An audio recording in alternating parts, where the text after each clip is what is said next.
ایک بادشاہ تھا اور ایک گھسیارا۔ بی ری نانی نے کہانی کا آغاز کیا۔ گرم تپتی چھت کی زمین پر گدے بچھے ہوئے تھے۔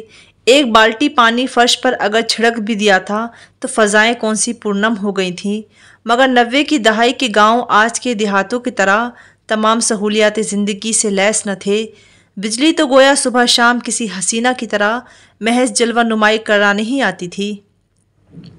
ان دنوں بچے موسموں کی سختی جھیلنے کے عادی ہوتے تھے۔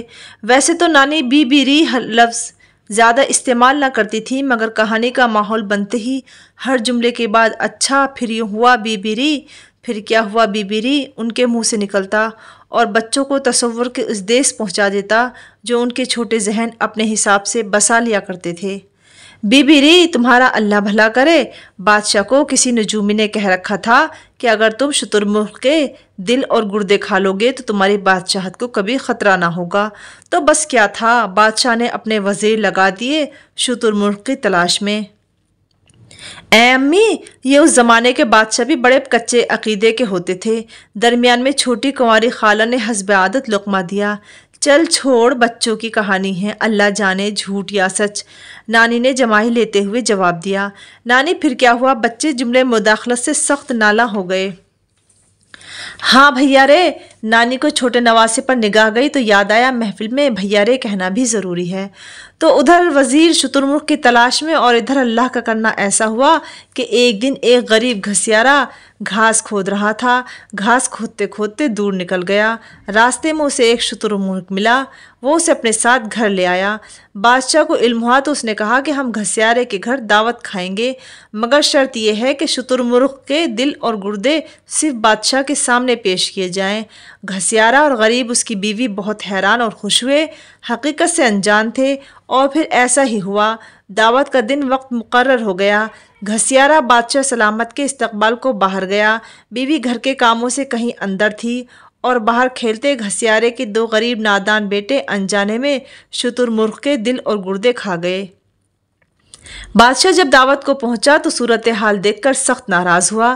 گھسیارا اپنے بیٹوں کو مارنے کو بھاگا اور بچے ڈر کر کہیں باہر دور چلے گئے، اور پھر وہ لڑکے دوڑتے رہے، اس گلی سے اس گلی، اس شہر سے اس شہر، اور بھٹکتے بھٹکتے جوان بھی ہو گئے۔ ایک دن وہ نور کے تڑکے ایک بستی میں پہنچے جہاں یہ اعلان عام تھا کہ آج جو شخص صبح سب سے پہلے ہماری بستی میں داخل ہوگا ہم اسے بادشاہ تسلیم کر لیں گے، اور یوں ہم بادشاہ کے مرنے کے بعد ہونے والی آپس کی جنگ سے بچ جائیں گے۔ اور قسمت دیکھو، صبح بستی والوں نے دیکھا اونچی چوپال پر بھیا رے دو نوجوان سو رہے ہیں۔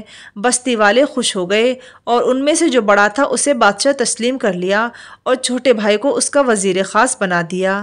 کہانی کب ختم ہوئی یاد ہی نہیں رہا۔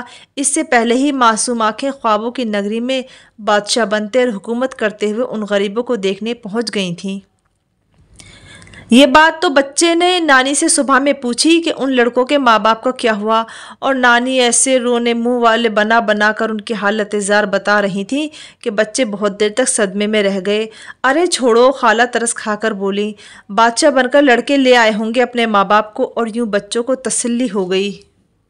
نائلہ، او نائلہ! نانی ہینڈ پمپ پر ہتھے کے ساتھ تیز تیز اوپر نیچے ہوتی سانسوں کے درمیان پانی کھینچتے ہوئے اپنی چھوٹی بیٹی یعنی سمرا کی خالہ کو آوازیں لگا رہی تھیں۔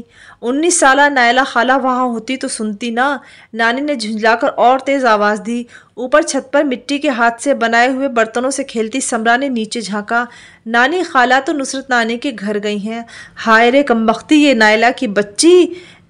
نانی نے سر پر ہاتھ مارا اور پانی کی بھری بالٹی اٹھا کر باورچی خانے کی طرف آئیں۔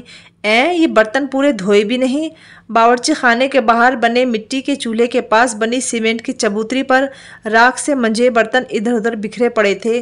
لوہے کے ٹوکرے میں کچھ کانچ اور تامچینی کے برتن دھلے دکھائی دے رہے تھے۔ نانی نے ناک سکوڑی، یہ لڑکی پتہ نہیں کب سدھرے گی۔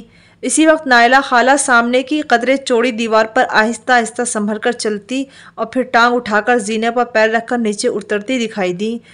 تجھے اللہ سمجھے نائلہ، نانی نے راکھ میں سنے لتھڑے کالے ہاتھوں کو دیکھ کر غصے سے کہا۔